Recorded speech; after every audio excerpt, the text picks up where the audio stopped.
Good evening, everyone. I would like to call this meeting of the Lancaster Social Equity Commission to order. Assistant City Clerk, will you call the roll? Commission members Carter. Here. Davis. Absent. Deloche. Here. Glosson Harvey. Here. Sanchez. Here. Williams. Here. We have a quorum. Okay, thank you.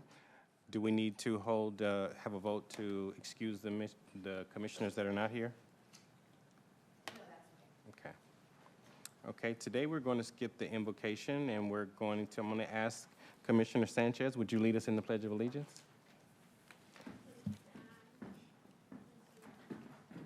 I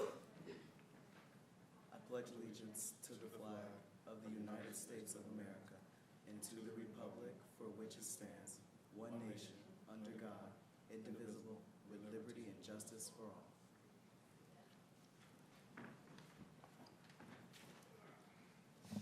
Thank you, Commissioner Sanchez. At this time, we have a presentation from Fawn White from the Antelope Valley NAACP. Is Ms. White in attendance today?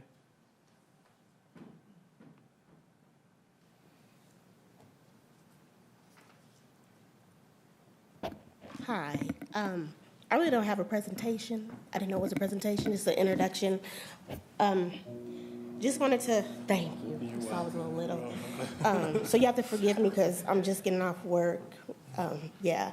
So I just wanted to introduce myself as Fawn White, the NAACP president, and just wanted to come out to one of your guys' meeting to meet you all, the new Social Equity Commission, introduce myself, and to see that once you guys get started in your roles, how we can best serve the community, until my role ends December 31st, 2024.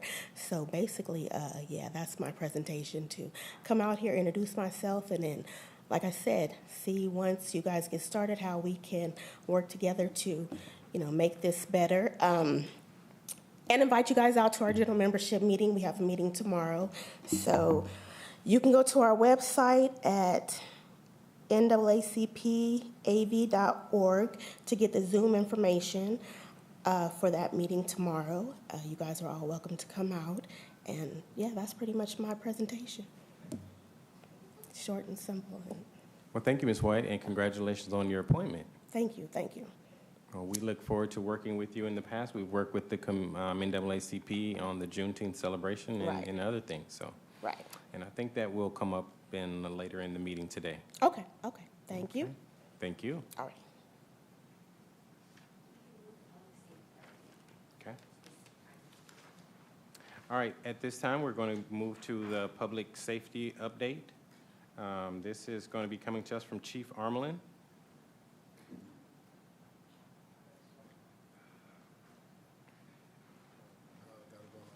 I don't know. Jarrell, we can just push it and hold it. Yeah, a little bit of difference between me and Fawn.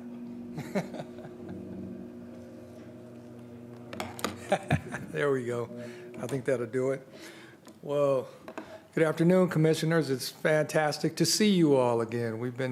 It's been difficult for us to have meetings, but I got a feeling that moving forward, we're going to have many more and good things coming out of this. And I absolutely want to welcome our two new commissioners. Really excited about working with both of you and seeing some good things come out of our commission, our Social Equity Commission. So I just wanted to take a minute to give you guys an update on what's been going on with the police department. A lot has happened since we last met, so just wanted to hit a few of the main points and let you know some of the things that are happening. So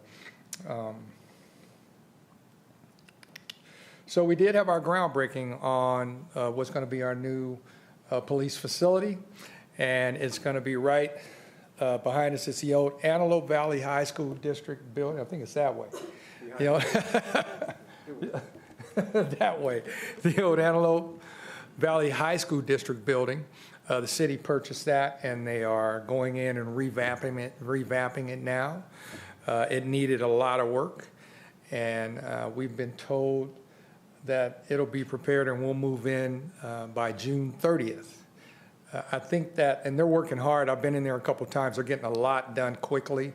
And I believe that move-in date, because we're currently in the Jethawk Stadium, and they begin building it into this brand-new soccer stadium July 1. So we're either in that building or the parking lot, one or the other. So, but it looks like they're on track for us to move in. Once we do move in and we have a grand opening, definitely going to want you all there for the grand opening. What I can tell you about this building, besides police station, it's going to be amazing. I like to consider it the community police station, because I've always believed in that community has to be a part of law enforcement. So we are going to give community, and that's all community members, the opportunity to use whatever space we have. So they can come in and hold whatever meetings they'd like to hold there, or be a part of whatever functions we have going. I do want to tell you a couple things about the building. So within its walls, we're building an intelligence crime assessment center. This is fantastic, and it is going to be probably the only one in at least North County. The agencies I know that have one of these are LAPD, LA Sheriffs, and I believe Beverly Hills has one. So what this is you know, the city's been big on getting technologies and cameras in order to help keep the city safe. So all of it's going to tie into here. And basically it's going to be a manned facility, just like you see it there. And they'll have folks in there who are paying attention to what's going on, with not just within the city, but also nationally. So they'll be tied into the intelligence network. So it gives us the ability that if there's some crime or some issue developing in a city across the nation, we'll be able to learn about it, know about it, and consider whether or not it's going to be a threat to our community. And if we see that it is something we have to worry about, we can start talking about, okay, how do we not have our citizens affected by that problem?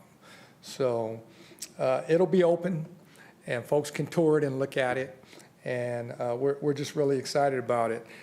Some of the technologies that will be in there, obviously we've got the flock cameras, which are the automatic license plate reader cameras, which have been instrumental in helping us investigate and stop some crimes from occurring.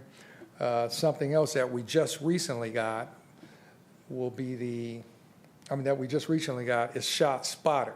So this is a technology that detects gunshots. It's extremely accurate.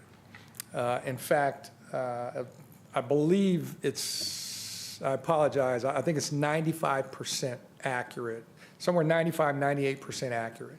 And what happens is, if a gunshot is fired within the area where the sensors are at, it picks it up and it notifies law enforcement immediately that, hey, shots were fired here. We had one of these systems way back when I was a patrolman, when we used to ride horses and stuff. But no, seriously, we had one of these systems when I was working down in South Central. And it was effective then, but it was not nearly as effective and accurate as it is now. Back then, we'd get told, hey, gunshots were heard in the area of this address, and the officers would have to go and try and find it. This system puts you within feet of the gunshots. It shows you if somebody was running and shooting, it'll show you shot there, shot there, shot there, shot there. And it actually also gives you an opportunity to hear what shots were fired, what it sounds like. And for me, the super value of that is being able to get to victims sooner.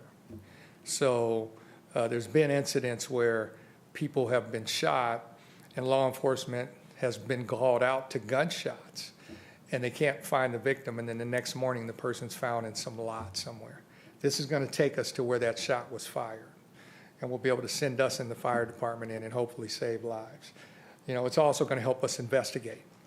So super excited about it. This is actually a picture from this system from, I think it was, don't quote me, I want to say it was 18 days in. And so not all of those are, absolutely detected gunshots, because the bubbles are gunshots. Those were gunshots and the number of shots that were fired. And those were verified and turned out to be actual gunshots. It also detects things that may sound like gunshots, and the system lets you know, okay, that wasn't a gunshot. So, but it tracks them as well, because we want to be able to pay attention to the accuracy of the system as well.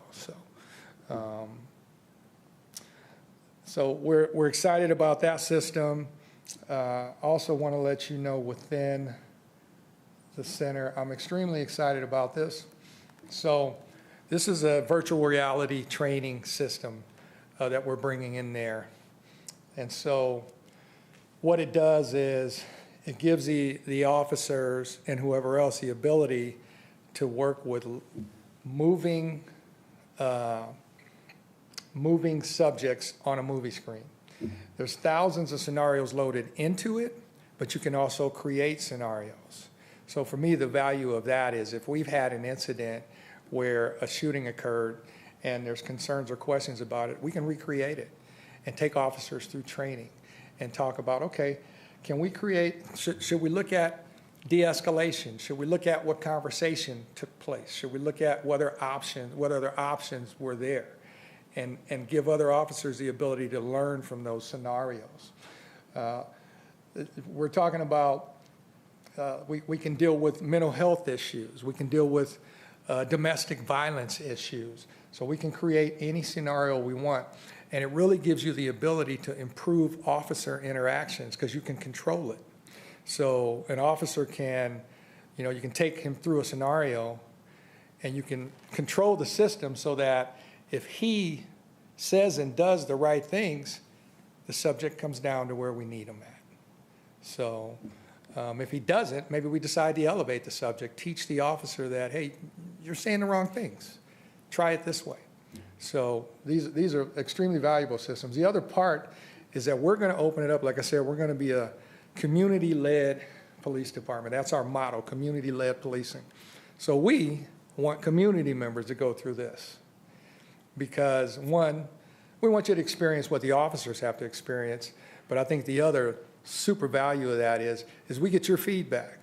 We get you to tell us, you know what, this is how I saw that.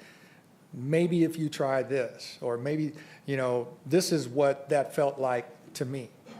So law enforcement has to hear community.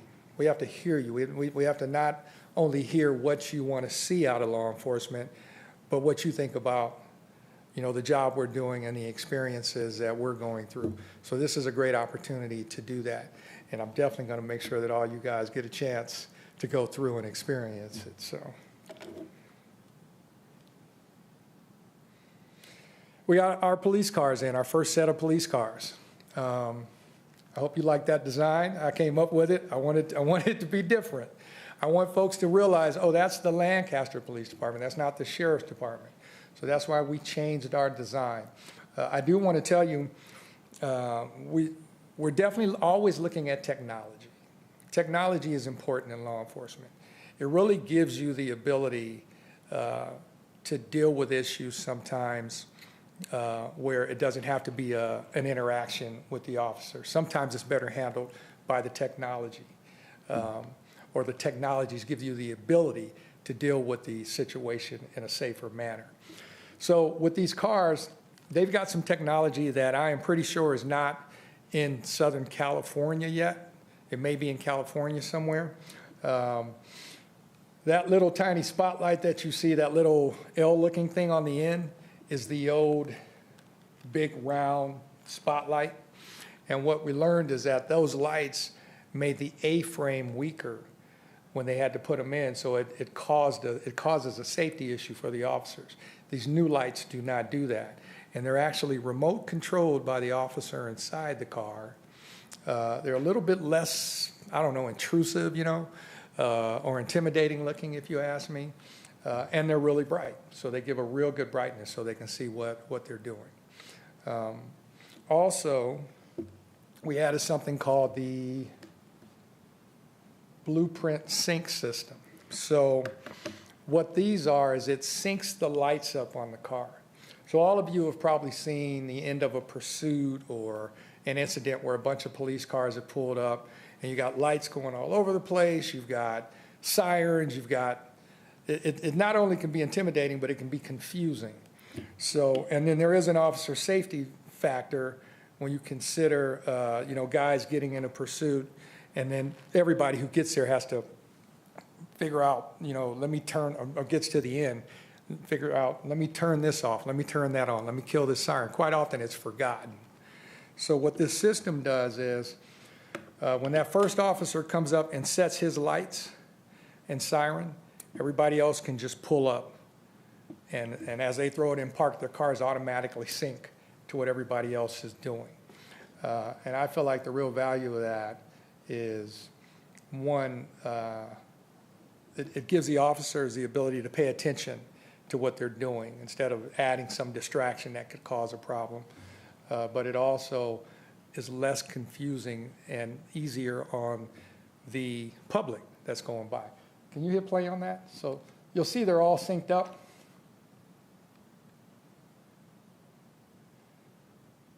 It's a short video. I just wanted to show you how it works. But I think there's great value in that, and especially at night when you're in a community and you got just things going everywhere. So, and is it gonna let me go? So, and then lastly, I just wanted to let you know about our drone system. So we have gotten our drone system to where we're prepared to provide air support to the city, to the department, and to the sheriff's department. So we purchased a truck, and we're going to purchase an additional truck. And within that truck will be the drone and that case, which the drone can shoot pictures down to. It can also shoot video down to a phone or a laptop should we choose to want to send it to that so that officers can look at it. There's a couple real values to air support. Well, there's several values, but for me, one is obviously the officer safety. You know, you want to try and give them the idea of what they're dealing with so they can make right and better decisions as they're dealing with an issue. But two, controlling scenarios. I can't tell you how many times as a policeman I've been involved in a serious situation where a suspect runs and goes and hides in a community. And what we do at that point is contain the area. It's called a containment. And what normally happens is we take a big old chunk and so now our footprint on the community is really big, and sometimes it doesn't need to involve some of those people in that containment. Air support gives us the ability to get overhead and say, we need to bring that in. We need to, you know, let's cut that down to a couple blocks instead of 8 blocks and let these people go about their business so they're not, you know, pinned into their homes for hours. So, and, you know, it has everything that a helicopter has, and it's at a much lesser value, I'll tell you that much. But the biggest thing is with our winds up here, what everybody's familiar with, getting air support up here from a helicopter can be extremely difficult. And quite often, the deputies will ask, and they'll say, we cannot respond because of the winds. That thing can fly in 50-mile-an-hour winds, and it's here and it's ready to go. So, and, you know, it's about being safe, and it's about getting, you know, even if it is a dangerous or armed suspect, getting their cooperation, hopefully, and that's the goal. And that drone has a speaker on it that's even louder than the helicopters because you have to do with their blade wash, not with that. So a real valuable tool that we are absolutely ready to go on. So those are some of the things that are here and going. We're going through the hiring process now. Going to be interviewing our first batch of candidates for officer starting next Friday. And as I mentioned before, for me, community-led policing, that's who I've been and how I've lived my career, and that's what our motto is. So yes, we're going to have community members involved in the selection of our candidates. We're going to have a community panel who's going to interview these officers. No other agency that I know of is doing that, because we want community input. We want to make sure we're selecting the right people to work inside our community. I'm happy to tell you that, hope she doesn't get mad at me, Commissioner Williams is going to be one of our community members interviewing people. And I can't reveal the other folks because I don't know if they want me to, but I will tell you, well, I might be able to reveal one more. Miss White from the NAACP is going to be one of our community members. We have a representative from, oh my God, that's bad, I'm forgetting the name. Oh, that's so bad. Forgive me. The Hispanic organization that, thank you, that's so bad, I'm sorry. We have a representative from Salva that's going to be on our community panel, and we have a pastor who's going to be on our community panel. So we wanted to make sure we kind of encompassed what we were doing. Our next selection of officers, I have to make sure I can do that legally, but I'd like to possibly include a youth member. So I might not be able to do what I want to do. I'd love to see a high schooler involved, but I don't think I can do that legally. So we'll probably shoot for the 18 and older range. But your voices, community voices, and what we do are important in every aspect of policing. So we're going to start it with the hiring process and continue through with us doing the job. So that's really all I have for you today. I'll be happy to answer any questions you may have. Commissioners, what questions do you have?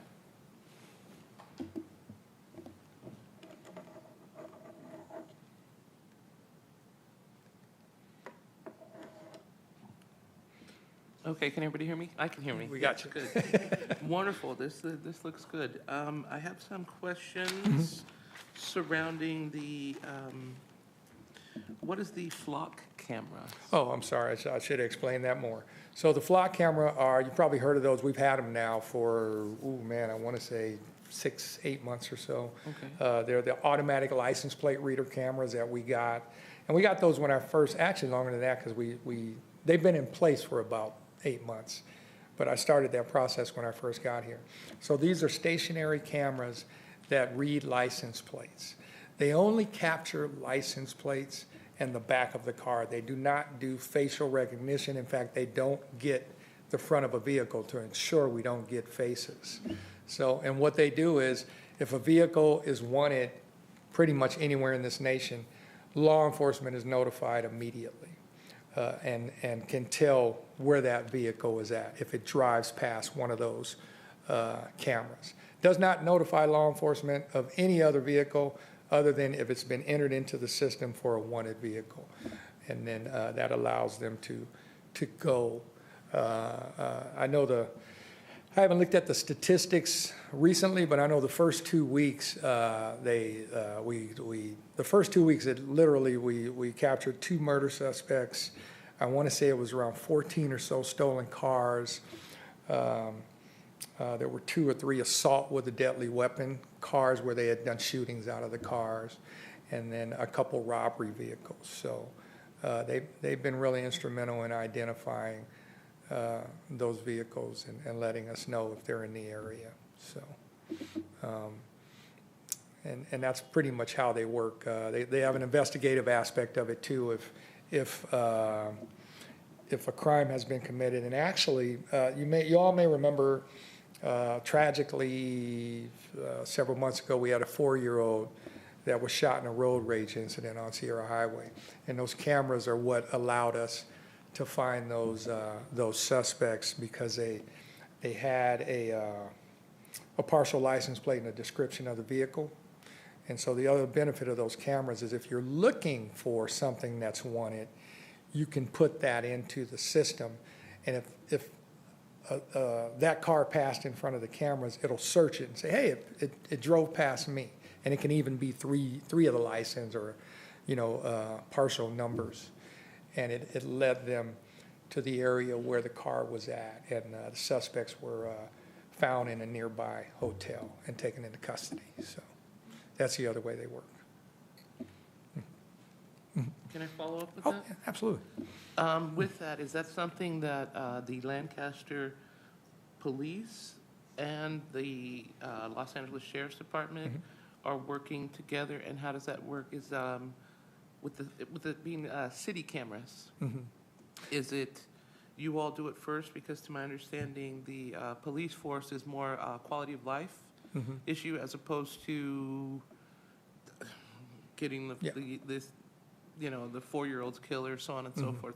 So how does that, who has what jurisdiction, or how does that work? Okay, so with the cameras, if you're a law enforcement officer working in the area, you'll be able to have access as long as they come to us and say, hey, we'd like to have access, like we're giving it to the CHP as well.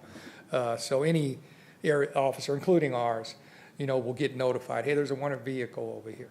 So that's how the cameras work. So, and just really, you know what, actually, I should say really briefly, because we do have new commissioners, and I know I've explained it to the past. So with the hybrid policing program, so what you know about the sheriff's department will not change. If you have an emergency at your house and you dial 911, you're going to get a deputy sheriff that responds. If your car was broken into last night and you need to have a report taken, you're going to call the sheriff's station line. A deputy's going to respond. So they're going to handle all the things that they've handled before. What we're going to do is we're going to be a no-call department. So our folks will not be dispatched to a single call. We're going to do heavy community engagement because, like I said, we want to hear what the community needs addressed. And then we're also going to try and deal with long-term root cause issues or problems. An example of that might be some of the issues we're having on Sierra Highway. And that's actually a good one to point out, because the other part of our police department is we have individuals who are skilled in things like the Department of Children and Family Services, what they would handle, domestic violence. And these are civilian folks who are skilled and trained in handling these issues.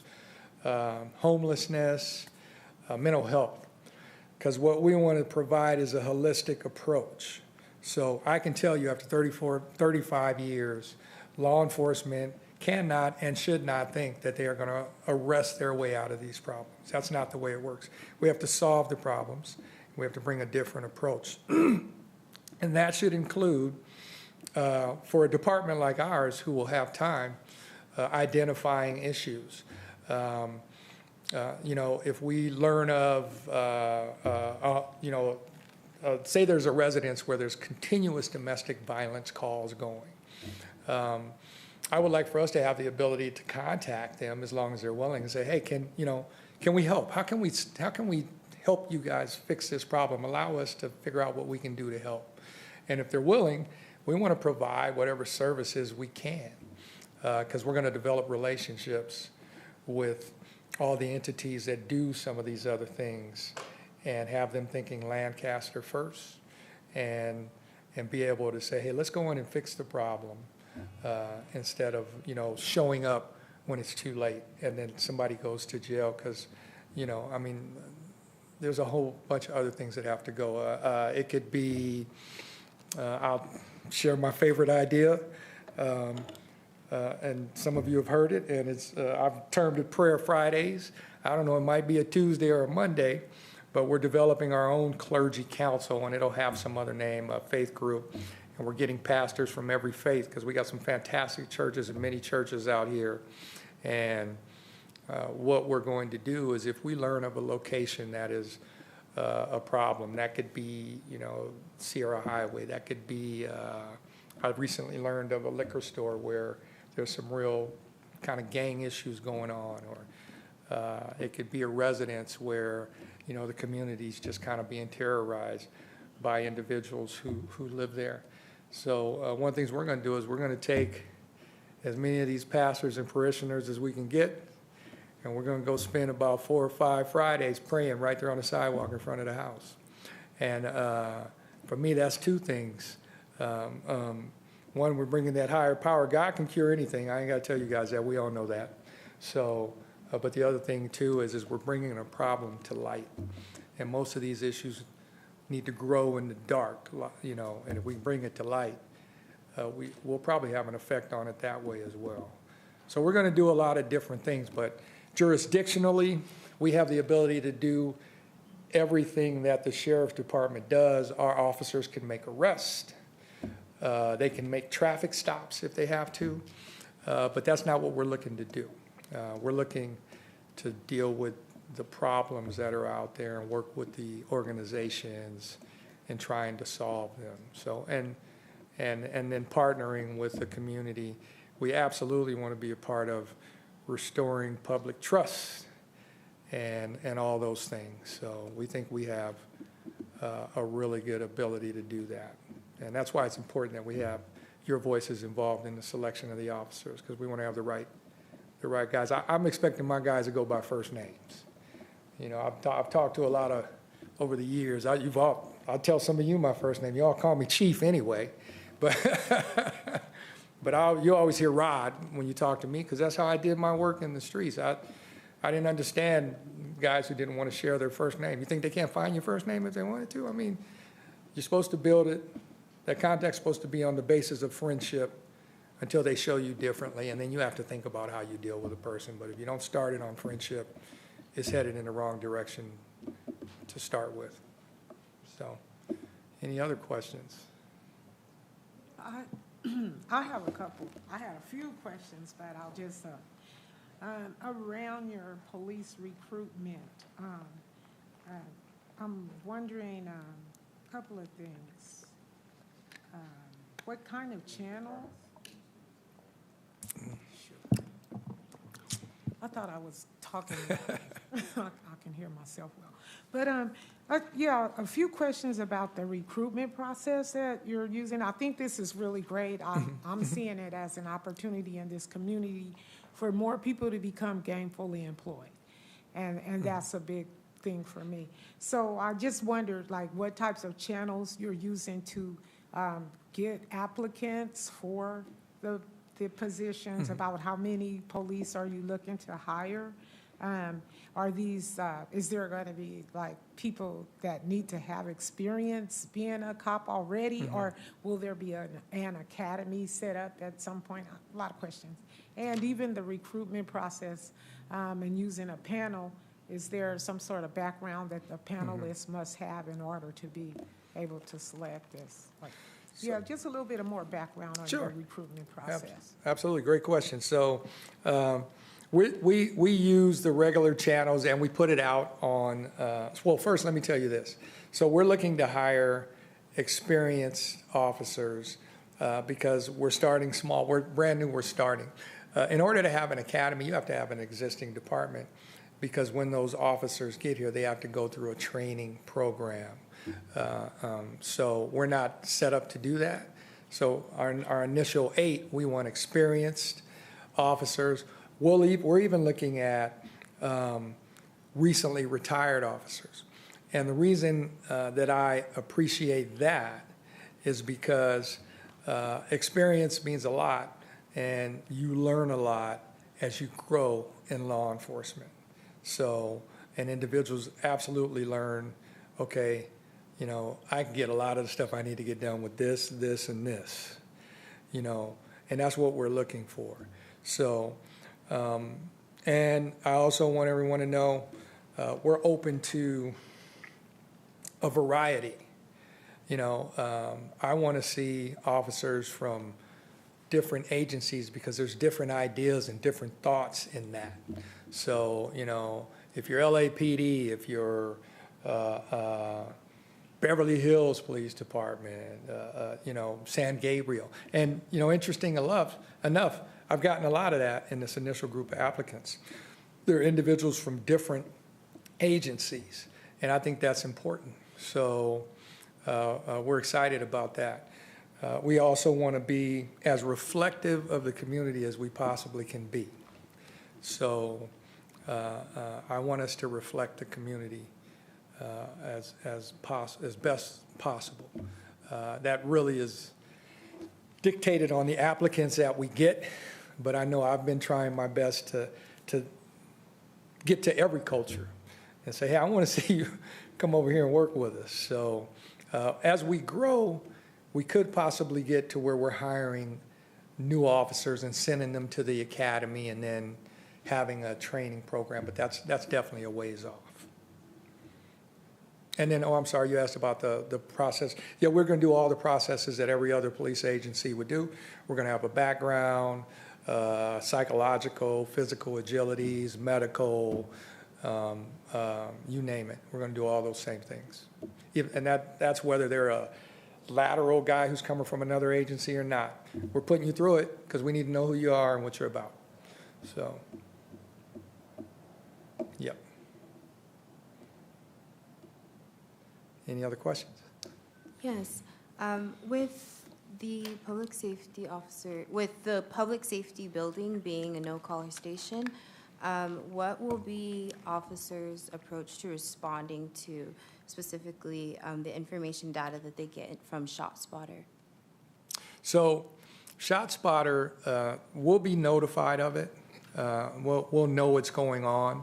It's primarily going to be a sheriff's department response as it is now, because they're going to be the ones that are dispatching, fire and officers. Our officers will know about it and they'll be able to respond to those. And what we will do if we choose, to respond is we're going to notify the sheriff's department, unit so-and-so is also responding. Is there somewhere we can help or an area we can go? So those big incidents like that, those emergencies, the sheriff's department is still going to handle those. But we'll be a supplemental resource in case they need us. So, I envision us doing things like if there was a shooting in a community and the sheriff's department handles it, and heavens forbid, it turns out to be a homicide. Well, once they've gone in and done everything they need to do, I envision our officers and our other entities going in and doing a community survey. And so we go in and we find out from the community, okay, let's talk about things that may have affected this problem.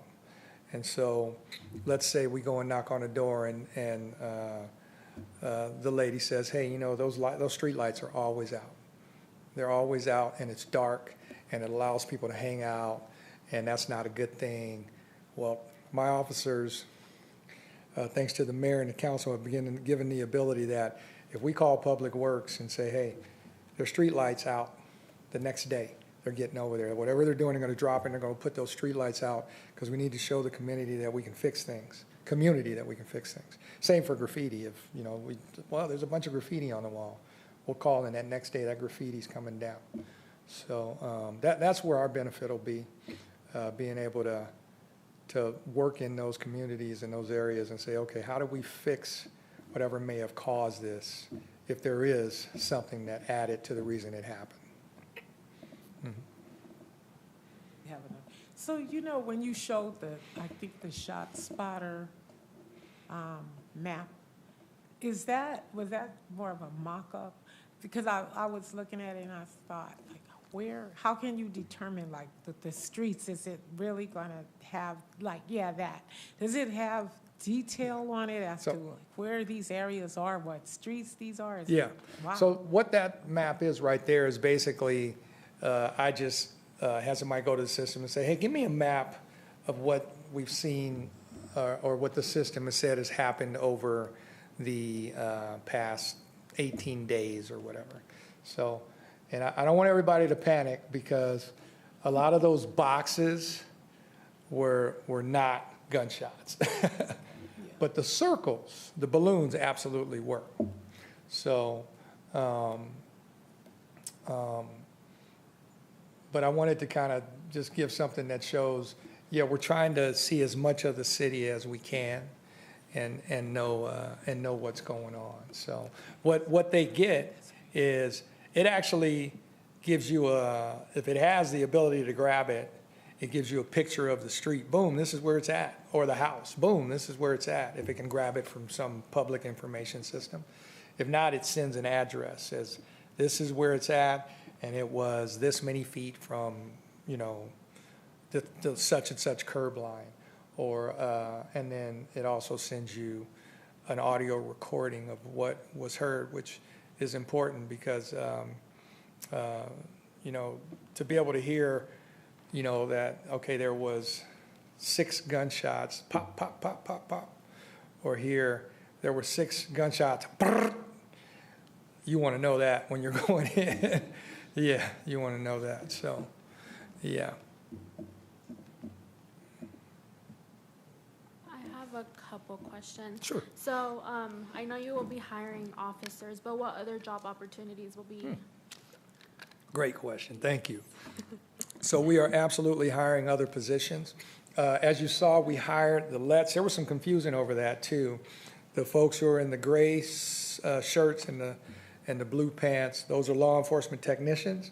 And I hired them like right after getting here because I learned how bad the response times have been and how some folks are waiting days to get, you know, an officer out to take a report. And so we hired them and got them trained up, and now they're going out.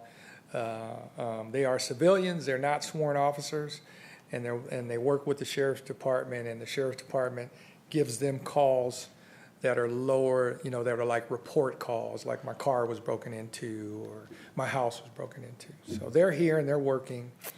We're gonna hire some more of them. And they've been fantastic because they've reduced those response times. It's been so wonderful to talk to some citizens and say, man, I called and they were here in an hour. I was prepared to see them tomorrow, you know. So we're gonna hire some more of them. We're also gonna end up hiring dispatchers. So folks who are manning the radios, all these are non-sworn jobs I'm talking about right now. Dispatchers who will be manning the radios and talking to the officers. So, and that's probably a position where we're going to train you at. Well, we'll give you the training you need to learn how to do the dispatching. We're going to hire clerks, which are administrative staff that do the processing of paperwork and enter things into the different law enforcement systems. Let me see, what else? I'm forgetting a couple other. We're going to end up hiring more parking control officers to help deal with some of the parking issues. I think the city eventually is going to hire some more code enforcement officers to deal with some of the code enforcement problems. We'll probably end up hiring a few security personnel to help secure the area. So those are a few that we're going to bring on. So, and then obviously that intelligence crime assessment center where we hire folks to kind of pay attention. We're going to hire some folks to help with that, to pay attention to cameras and stuff. So there'll definitely be some employment opportunity coming. Thank you. And then also, how can the commission or us up here help you with the work you're doing? What do you want from us? Well, you know, your support is always good. And then I'm looking for any opportunity to go out into the community and educate people on this because I know there's a lot of questions.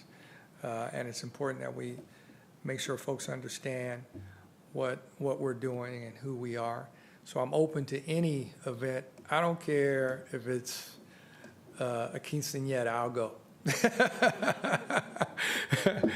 You know, I'm looking for any opportunity to talk to community, send my folks to talk to community and let them know what we're doing, so you can certainly help me there. And then, you know, give us whatever feedback you're getting. We want to hear it now. We want to hear concerns now. Call me now if you're seeing something or hearing something that isn't quite right. You've done that a few times. I appreciate that. Reach out and let me know so that we can answer those questions now. The only way we can, you know, have transparency and improve public trust is if we're open to all the feedback, the good and the bad, and get it as soon as we can. And then give that feedback to whoever brought it to us. Law enforcement has to do that well. You can't take something and then not get back to them, and you have to keep them advised, even if it's taking too long. You have to say, hey, I'm sorry, we're still working on it. Just, you know, let folks know that you care and you're paying attention to what their problem was. I think this is, I'm really excited about this ride. And again, for me, the way I see it is opportunities for the people who live here in Lancaster. I think that employment is important. Yes.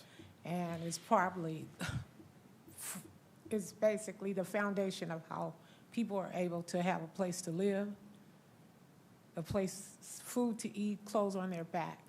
And it's one way that we can help diminish, if not eliminate, homelessness and housing issues. Because if you don't have a job, you cannot afford a place to live. So I would just say one of my hopes is that you guys will really, really consider, as you're going through your recruitment process, as you're looking at setting up different positions and jobs, that you really focus on the people in the community as being employees for the police department. And that I'll put out as a big hope, a wish. And if, if you can do anything about that, yeah, try to really recruit people from the city of Lancaster. Absolutely, absolutely. Folks from this valley are really important and what we do need, because they live here, they love here, they love this place and can teach me things, because I'm not from the valley, did work up here a few times, so I need that, for lack of a better term, that institutional knowledge. I need it, so thank you. Chief, thank you, and thank you to the commissioners. You answered a lot of questions that I took off, but I do have about 4. So Okay. if you would, By all answer them means. succinctly so that I can get to the next one so that we Okay. can move. So the first one relates to this diagram. What are the 3 purple splotches for? So, you know what, I'm sorry, I didn't even pay attention to those. So those 2 are, they represent things that were believed to be gunshots and responded and determined that there were no gunshots. So that's how that's categorized. So couldn't find the evidence of a gunshot. Got it. And it's safe to assume we know that this is the east side, correct? Well, what I will tell you is, if you can look at the camera and determine what it is, I'll tell you. But what we're trying to do is not, we're trying not to put out where all these systems Got are at. But you can probably look at that and tell it's mostly the east side, because I think that's the freeway right there. So. Thank you, sir. And Yes. the next question is, because again, I love the work, I love to hear that you're, working with the community, and that you're doing this work. My question is, how will you liaise with the deputy sheriffs, with the information that you garner from the community and the things that you learn? How do you translate that to and effect change in the deputy sheriffs, because they're the ones responding to the calls? Yeah, so we've already developed a very strong relationship with them, and absolutely, like for instance, the virtual training simulator, I've already expressed to the captain, you guys are going to be open to come into that anytime and use it. And then information that we receive, good and bad, we're going to share. We'll, of course, work together on quality of life or crime issues, but we also want to work together on improving public trust. So the 2 captains and I have a really good relationship already.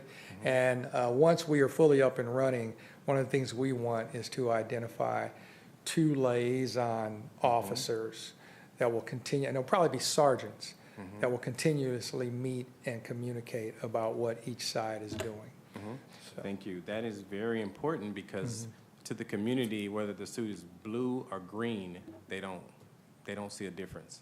They Yeah. see a gun and a cop car.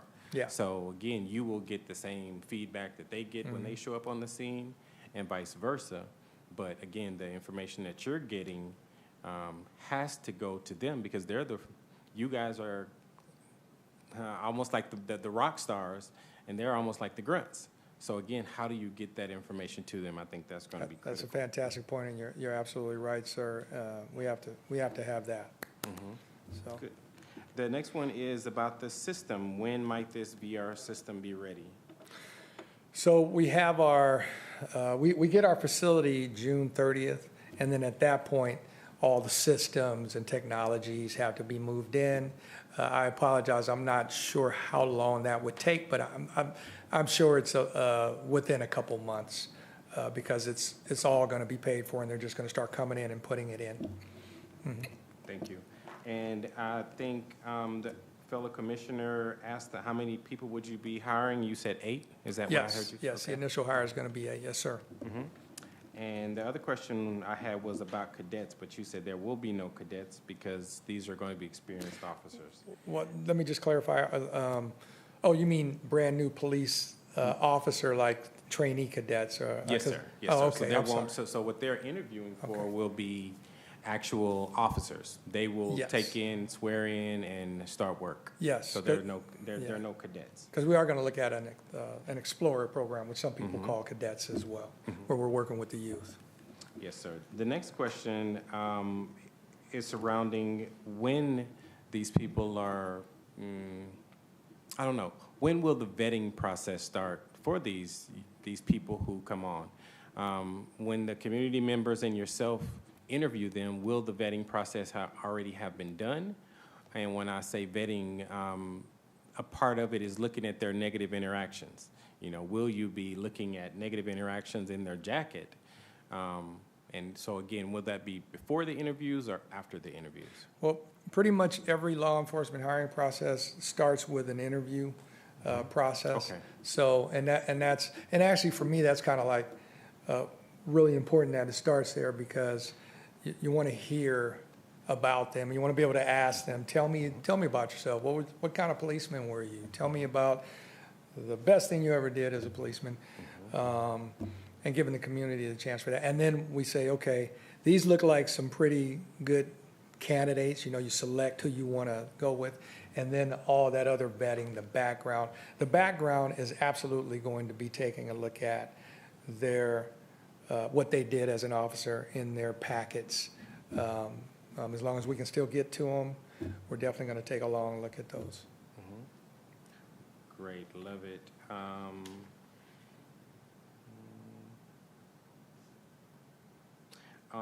Okay, that's all my questions, sir. I would like to, from the commission, invite you back in maybe 6 months after Yeah. you have started to build your station in the community that you would like to see and lead. Tell us about the work that you've done. We'd love to hear about it again. Yes, sir. In fact, and you can count on, as I hire these officers, whatever number I get out of this first group, they're going to be introduced to you. We're going to bring them here so you can meet them. Great. Yeah. I love it. Thank you so much. Okay. Absolutely. Is that it? All right. Thank you. Okay.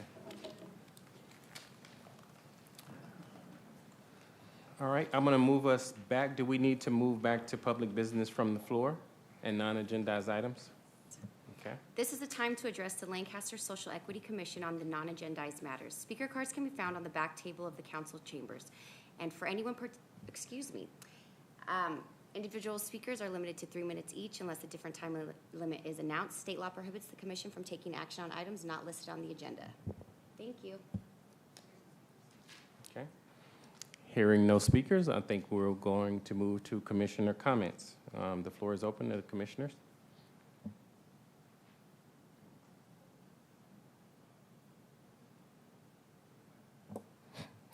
Okay, hearing none. I had a couple of, Miss Commissioner Sanchez? Yes.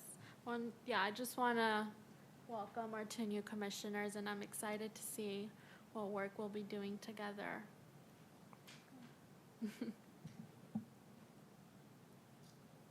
Love it. Thank you, Commissioner Sanchez. You started where I was. So again, welcome to our 2 newest commissioners. I think their input and presence on the commission will add another level of accountability and innovation to the work that we do. So welcome. The second thing that I wanted to bring to the commission to talk about is One of the bigger items that we have been a part of each year is the Juneteenth celebration. And last year, we made a vote to have commissioners to go to and report out on the work to keep us involved in it. This year, the work has already started. So I wanted to bring that to the floor to see if there were any commissioners who would like to be the liaison this year for that work. The past 2 years, I have taken on the challenge of attending the weekly meetings for 3 months and bringing that information back. But I would love some support. Would you like to do that? Okay, Yes, I would. okay. Do we need to make a motion? Okay. So, you guys all can actually attend. Mhm. Now, if you guys would like to set up a subcommittee as you're identifying, we can agendize it for the next meeting. Okay. You guys can, take action on that. Okay. The only item I want to point out, though, is during the month of April, due to elections, the council chambers are closed. So that pushes it down to May. So we can call a special meeting, if you guys would like to, in order to have a subcommittee set up, so that social equity can have a booth, or you guys can discuss what you guys want to do for a social equity booth. But you guys are more than welcome to all just still attend, Mhm. the meetings. Mhm. Just, you wouldn't be discussing commission business. Mhm. So I like it. So I think what you're saying is you can still attend and do the work and collect the information, and then we can agree and put it on to have a booth when we come back in the session in May. That would be okay. If you want me to be okay with putting it today, that's perfect. So it's just taking notes and making sure that whatever we need to talk about, we can talk about after we agree to having the subcommittee. Even if you guys all attend the meetings, and you come back to the meeting in May and discuss like, hey, we are interested in actually doing something, discuss it here. Mhm. So there's no right or wrong. However you guys want to do it. Now, you mentioned we can all attend, but again, when you say all attend, do you mean up to 3 of us, or making sure we could all attend? Absolutely. The, okay. Okay, thank you. The next one is, we never agreed on a planning meeting date. And so again, do we need to have a vote, or would we like to leave that with with you guys to coordinate a date for the planning meeting, and then we vote on it next? Okay. You guys will all receive an email from us. Okay. About availability. Okay, okay. And the next one, because we are coming back to our new colleagues and our chair, how will that process work? The chair for the commission is appointed by the mayor. Okay, okay. So we just wait for that appointment, okay? It would be agendized with the city council agenda, and then it would be presented at the time. Okay. Okay, that's all the comments that I have. Any last comments before we adjourn? I would like to say something if possible. Please. I just wanted to say welcome to the new commissioners, and also March is Women's History Month. So I wanted to just kind of also elevate, look at the dais. This is a women-led commission, and that makes me very happy. And then I also have a quote. Ruth Bader Ginsburg said, "Fight for the things that you care about, but do it in a way that will lead others to join you." And that's Ruth Bader Ginsburg in honor of Women's History Month. Thank you. Thank you for that. Can you tell us who you are? Yes. Deputy Mayor Heather Varden. I'm newly appointed Deputy Mayor of Services Coordination and Community Empowerment. Thank you, Heather. Thank you. All right, well, thank you. And I think that's a great place to end with Ruth Bader Ginsburg. If there's nothing else from the commissioners, you